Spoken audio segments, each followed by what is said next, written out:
യേശുവിൽ ഏറ്റവും പ്രിയമുള്ളവരെ, വിറ്റ്നസ് ടി വിയുടെ ബൈബിളിലെ സാമൂഹ്യ ദർശനം എന്ന പരമ്പരയിലെ ഒരു പുതിയ എപ്പിസോഡിലേക്ക് മാന്യ പ്രേക്ഷകരായ നിങ്ങളെ എവരെയും ഒത്തിരി സ്നേഹത്തോടെ സ്വാഗതം ചെയ്യുന്നു. കഴിഞ്ഞ എപ്പിസോഡുകളിലെല്ലാം പഴയ നിയമത്തിലെയും പുതിയ നിയമത്തിലെയും സാമൂഹ്യ ദർശനങ്ങളെക്കുറിച്ച് നമ്മൾ സവിസ്തരം പ്രതിപാദിക്കുകയും ചർച്ച ചെയ്യുകയും ചെയ്തു. തുടർന്ന് ബൈബിളിലെ സാമൂഹ്യ ദർശനത്തിൻ്റെ വെളിച്ചത്തിൽ കത്തോലിക്ക സഭയുടെ സാമൂഹ്യ ദർശനം എന്താണ് എന്നുള്ള കാര്യങ്ങളാണ് തുടർ എപ്പിസോഡുകളിൽ നമ്മൾ ചിന്തിക്കുക. ഇന്ന് ഈ കാര്യങ്ങൾ നമ്മളുമായിട്ട് പങ്കുവയ്ക്കുവാൻ നമ്മോട് കൂടെയുള്ള സ്നേഹബഹുമാനപ്പെട്ട ഫിലിപ്പ് തയ്യലച്ചനെ നിങ്ങളുടെ ഏവരുടെയും പേരിൽ ഒത്തിരി സ്നേഹത്തോടെ സ്വാഗതം ചെയ്യുന്നു.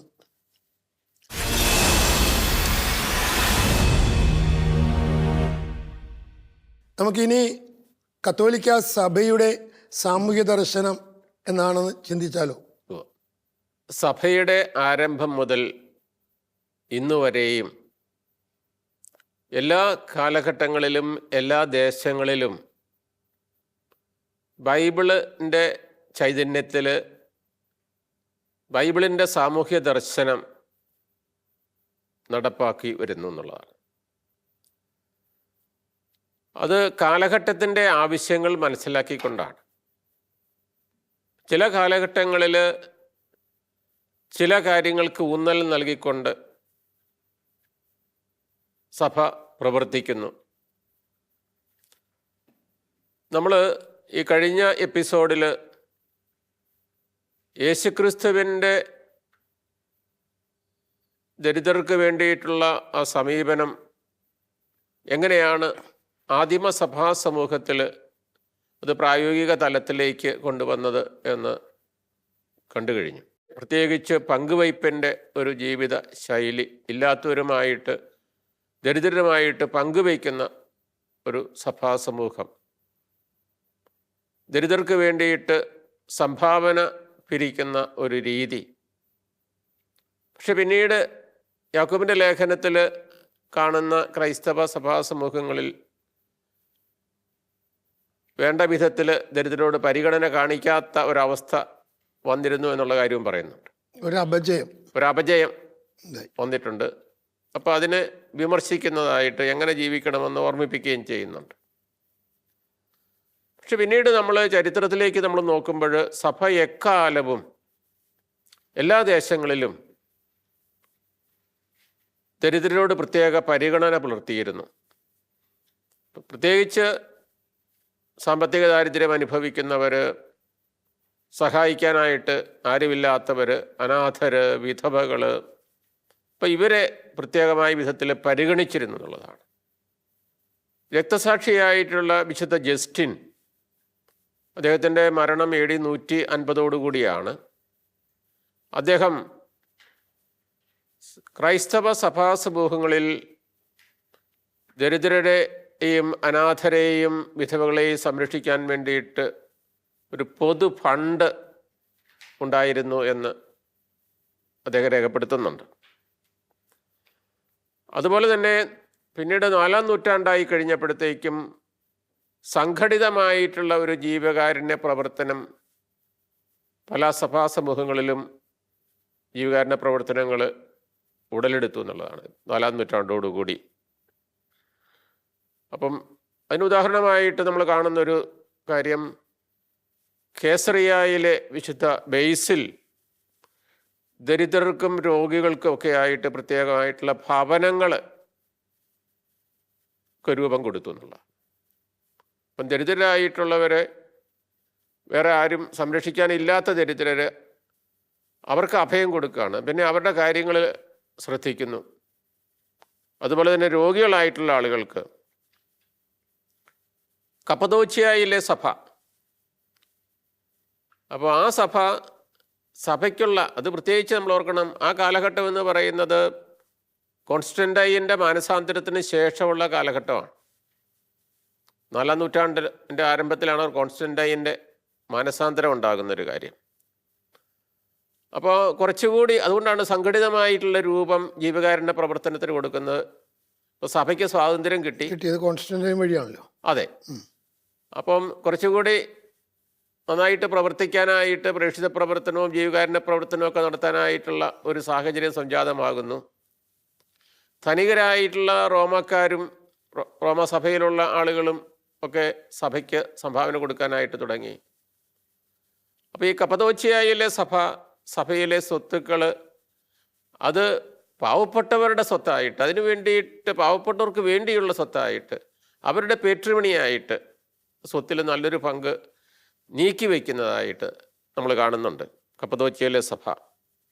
മിലാനിലെ മെത്രാനായിരുന്ന വിശുദ്ധ അംബ്രോസ്, അദ്ദേഹം പറയുന്നത് സഭ പാവങ്ങൾക്ക് വേണ്ടിയിട്ട് നിലകൊള്ളേണ്ട ഒരു സഭയാണ്, ദരിദ്രർക്ക് വേണ്ടിയിട്ട് നിലകൊള്ളേണ്ട ഒരു സഭയാണ്.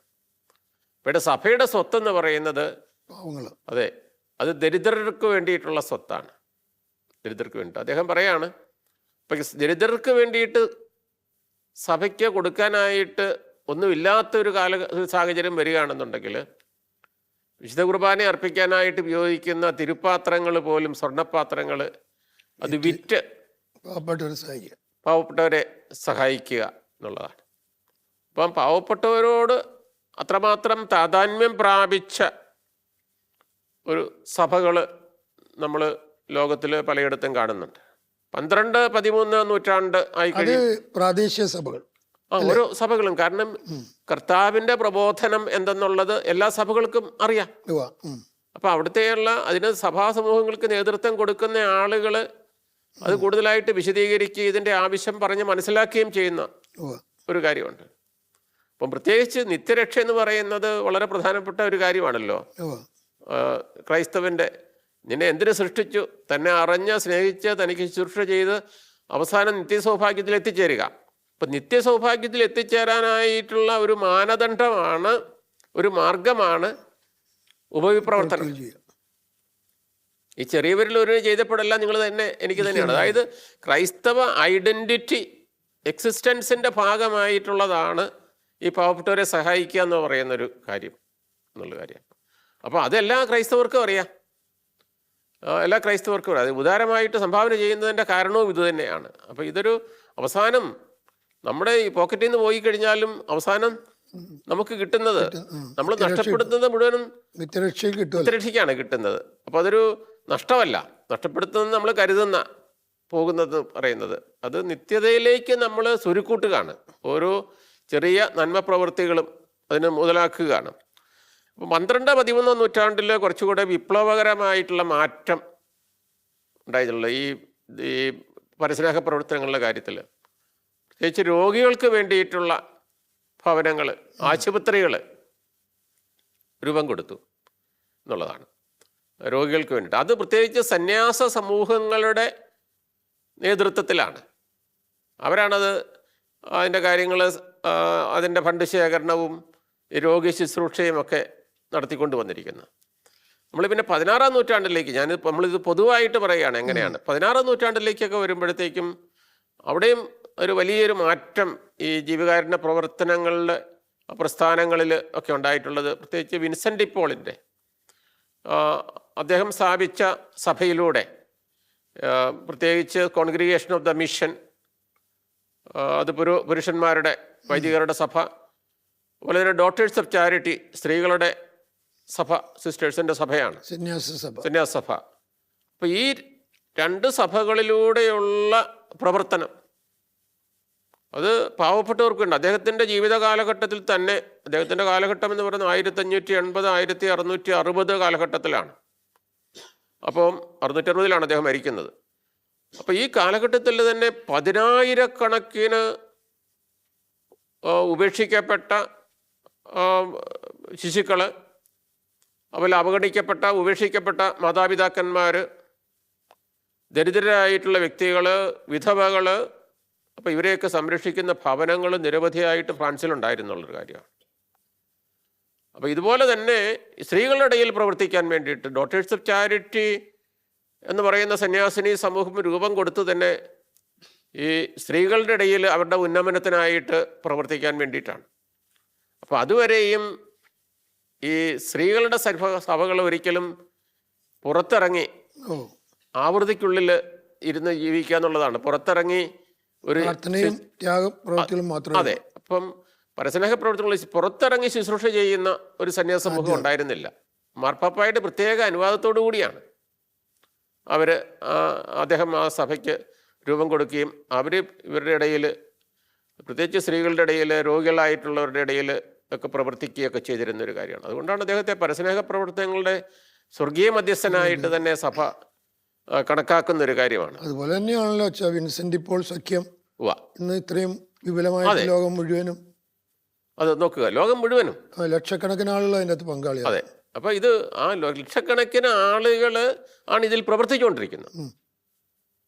ലോകത്തിലെല്ലായിടത്തും, എനിക്ക് തോന്നുന്നു നമ്മുടെ നാട്ടിലെ എല്ലാ ഇടവുകളിൽ തന്നെയുണ്ട്. അതുപോലെ തന്നെയാണ് വിദേശങ്ങളിലൊക്കെ ഉണ്ട്. എല്ലാം ഉണ്ട്.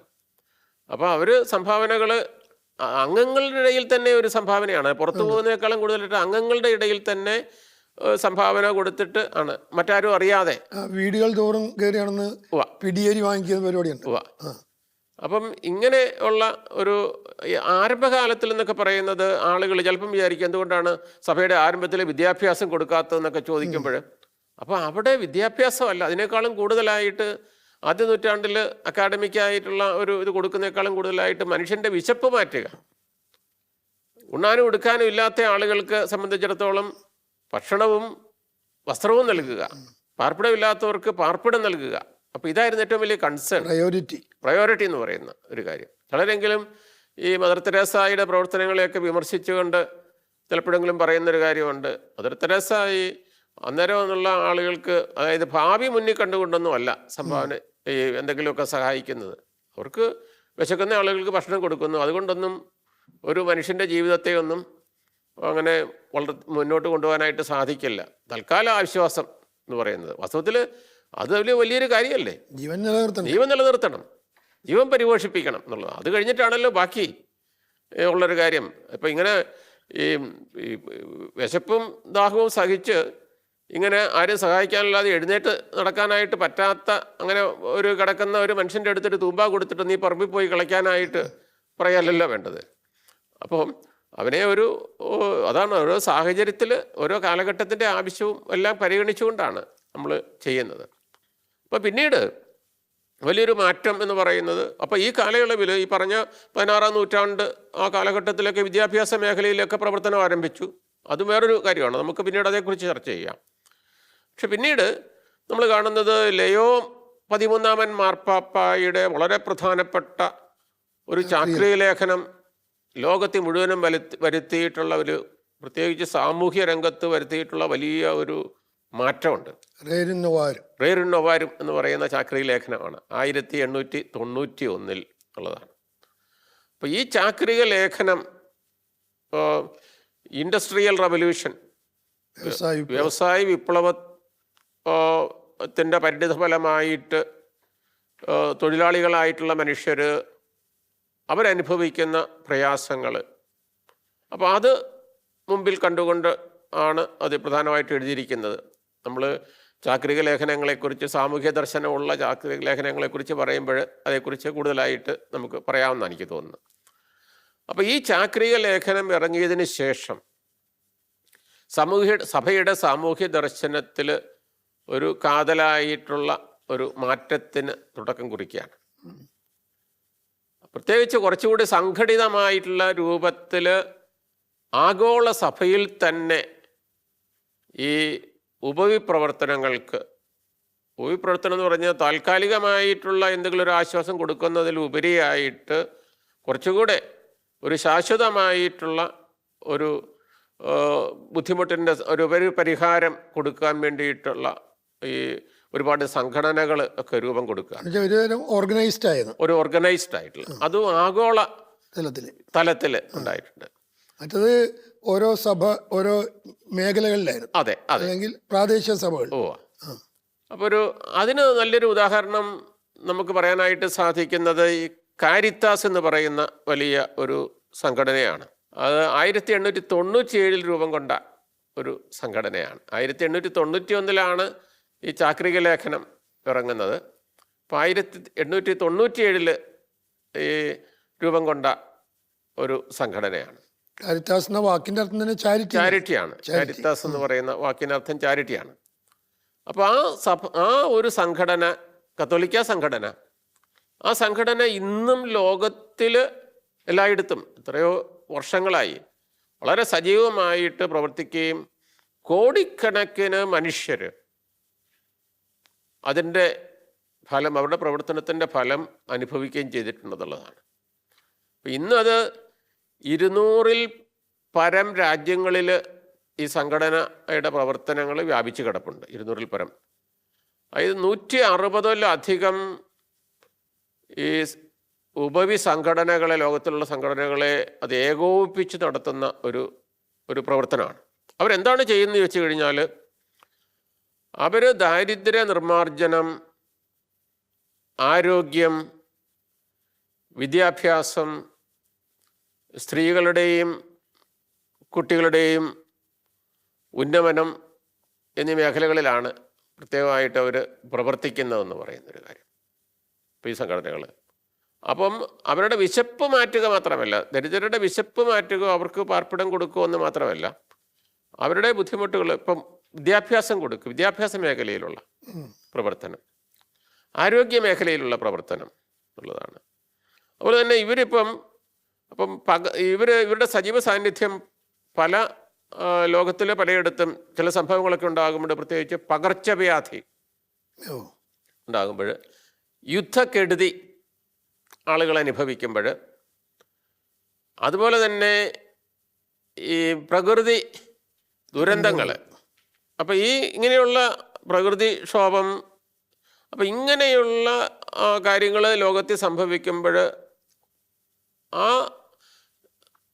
അങ്ങനെ അതുവഴിയായിട്ട് വേദന അനുഭവിക്കുന്ന ആളുകളുടെ ഇടയിലേക്ക് ഇറങ്ങി ചെല്ലുകയും അവർക്ക് ആശ്വാസം കൊടുക്കുകയും ചെയ്യുന്ന ഒരു സംഘടനയാണ് കാരിത്താസ് എന്ന് പറയുന്ന സംഘടന. അത് സജീവമായിട്ട് പ്രവർത്തിക്കുന്നുള്ളതാണ്. സ്കൂളുകളുടെ നിർമ്മാണം, അടിസ്ഥാന സൗകര്യങ്ങളുടെ വികാസം, അപ്പോൾ ഇങ്ങനെയുള്ള കാര്യങ്ങളാണ്. അതിൻ്റെ ഇന്ത്യയിലെ കാരിത്താസ് ഇന്ത്യ. അതുകൊണ്ടാണ് ഓരോ രാജ്യത്തും അതിൻ്റെ കാരിത്താസ് ഇന്ത്യ. അപ്പോൾ പ്രത്യേകിച്ച് ഈ ആഫ്രിക്കൻ രാജ്യങ്ങളിൽ, ആഫ്രിക്കയിൽ നമുക്ക് തന്നെ അറിയാമല്ലോ എത്രയോ രാജ്യങ്ങളുണ്ട് എന്നുള്ളതാണ്.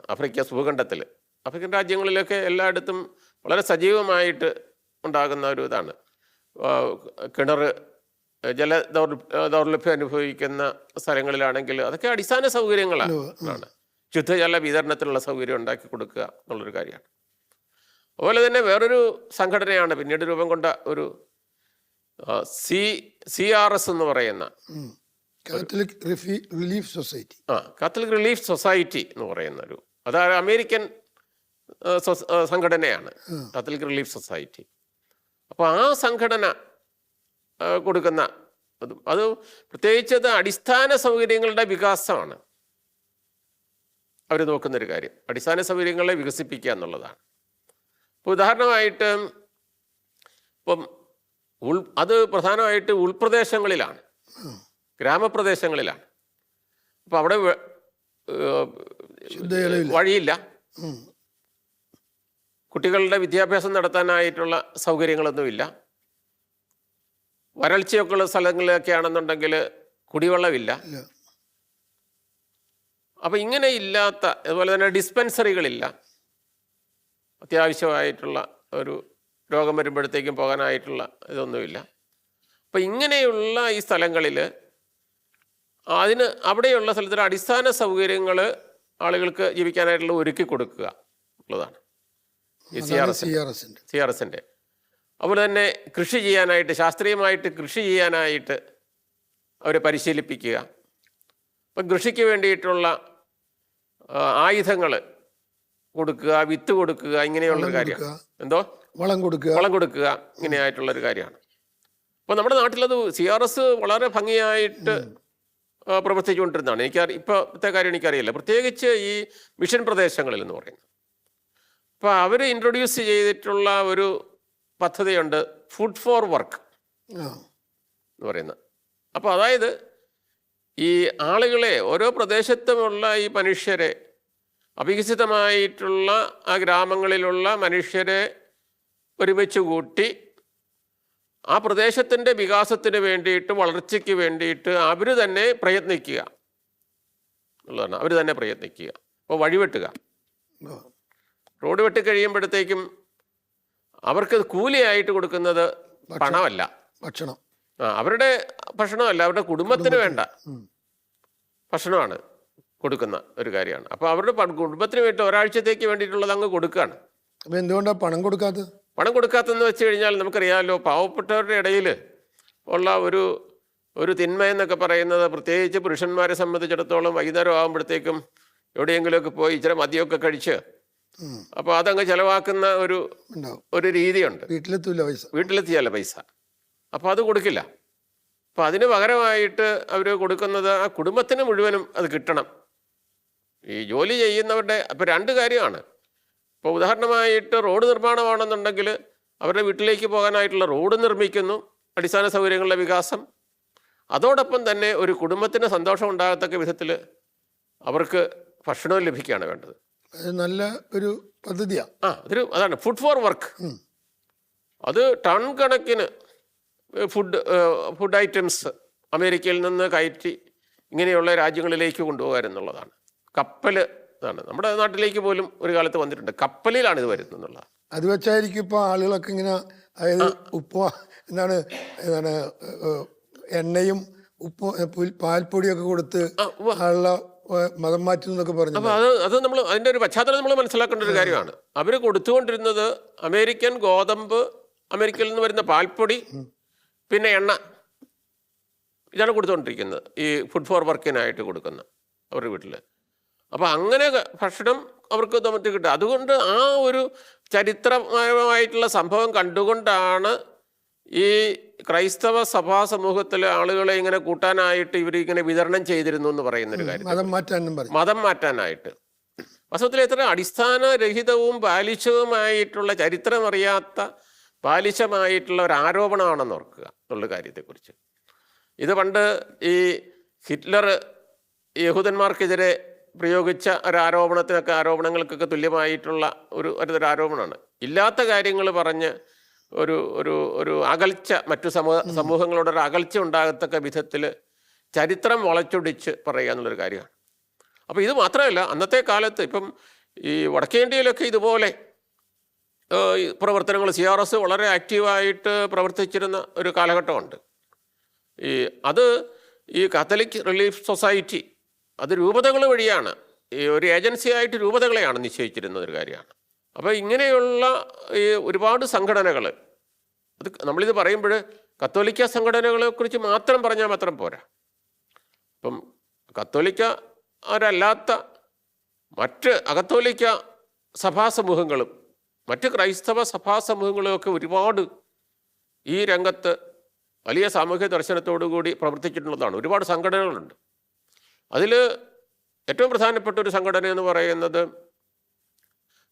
റെഡ് ക്രോസ് സംഘടനയാണ്. റെഡ് ക്രോസ് എന്ന് പറയുന്ന ഒരു ക്രൈസ്തവ സംഘടനയായിട്ട് രൂപം കൊള്ളുക എന്നുള്ളത്.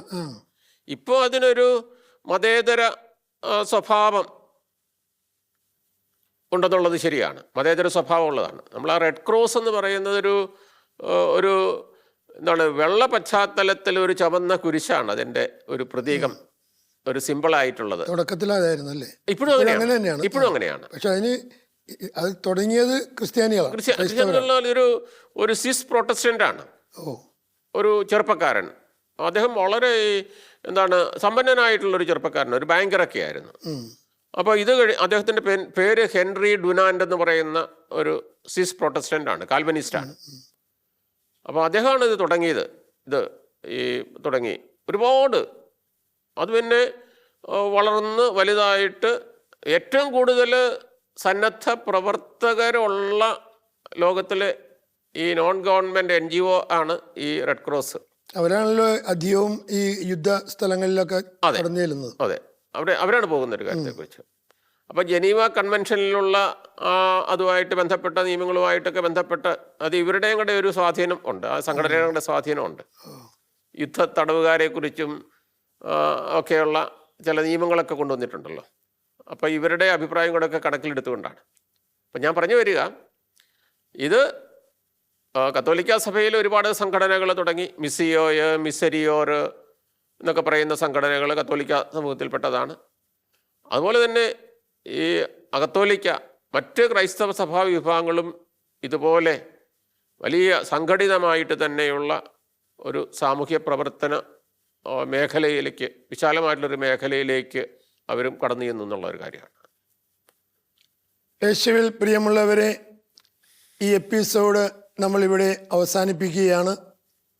നമ്മൾ ഇന്ന് ചിന്തിച്ചു കൊണ്ടിരുന്ന വിഷയം സഭയുടെ സാമൂഹ്യ ദർശനത്തെക്കുറിച്ചായിരുന്നു. സഭ എങ്ങനെയാണ് സാമൂഹ്യ ദർശനങ്ങളിൽ